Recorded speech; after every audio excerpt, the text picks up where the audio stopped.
Input tax credit होता क्या है? इनपुट, अगर हम मैन्युफैक्चरर हैं, रिटेलर हैं, होलसेलर हैं या फिर एक्सपोर्टर हैं, हम जब गुड्स बेचते हैं उसके लिए हम रॉ मटेरियल खरीदते हैं। कभी कभी हम फिनिश्ड गुड्स को ही खरीद के बेच देते हैं। हम कुछ सर्विसेज लेते हैं। इन सब चीज़ों को प्रोसेस करने के बाद हम अपना आउटपुट सप्लाई करते हैं। गुड्स और सर्विसेज को बेचने के लिए जो इनपुट हम यूज़ करते हैं उसके ऊपर हम टैक्सेस पे करते हैं, जीएसटी पे करके आते हैं, चाहे वो इंटरस्टेट हो चाहे इंट्रा स्टेट हो। उसका हमें क्रेडिट मिल जाता है, यानी उसका बेनिफिट मिल जाता है। बेनिफिट कैसे? क्योंकि ये वैल्यू एडिशन में लगता है। हमारी सप्लाई चेन में जितना जितना हम एडिशन करते हैं उतना उतना प्रीवियस सप्लायर को जीएसटी पे करके आते हैं और आने वाली लाइबिलिटीज को सेट ऑफ कर लेते हैं प्रीवियसली पेड टैक्सेस के साथ।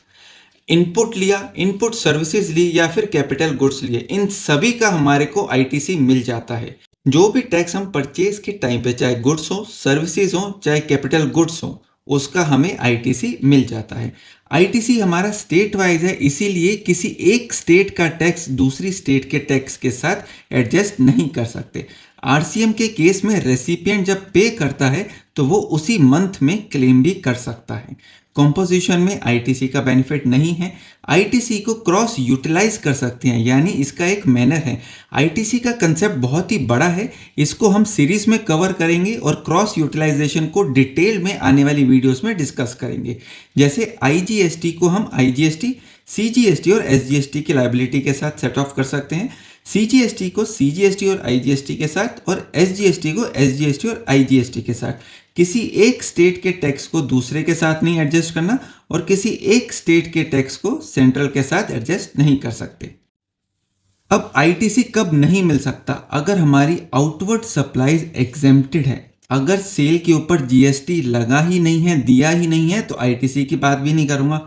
लेकिन जीरो रेटेड सप्लाई, जहां पे आउटवर्ड सप्लाईज का रेट जीरो है, तब भी मुझे मिल जाता है। कौन से केसेस हैं? एक्सपोर्ट ऑफ गुड्स और सर्विसेज या फिर सप्लाई टू एसईजेड, जहां पे डीम्ड एक्सपोर्ट की बात आती है।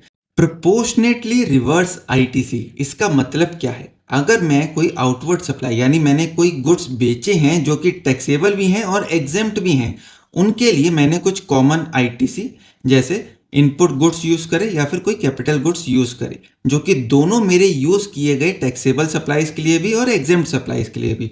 तो गवर्नमेंट कहती है जो एग्जेम्प्ट सप्लाईज वाला पार्ट है, जो इनपुट और कैपिटल गुड्स मैंने यूज किए इस सप्लाई के लिए, उसका आईटीसी मुझे रिवर्स करना पड़ेगा। फुल आईटीसी मिल जाता है इवन इफ अगर मेरा इनपुट थोड़ा सा वेस्ट हो जाए या फिर वो नॉन टैक्सेबल बाई प्रोडक्ट में उसका वेस्टेज आ जाए, जैसे स्लजिस के केस में है। टाइमिंग, जब भी हमें गुड्स और सर्विसेज रिसीव हो जाएं, ऐसा नहीं है कि उनको यूज करने पे हमारे को आईटीसी मिलेगा, रिसीव होते ही हम आईटीसी क्लेम कर सकते हैं। इनपुट टैक्स होता क्या है? एज पर द डेफिनेशन वो इंक्लूड करता है हमारा सीजीएसटी, एसजीएसटी, आईजीएसटी और यूटीजीएसटी ऑन परचेजेस जो हम करके आते हैं।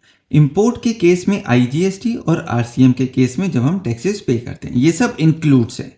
एक्सक्लूड क्या है? जब हम कंपोजिशन के अंदर जीएसटी पे करके आते हैं, वो हमारा इनपुट टैक्स की डेफिनेशन से बाहर है।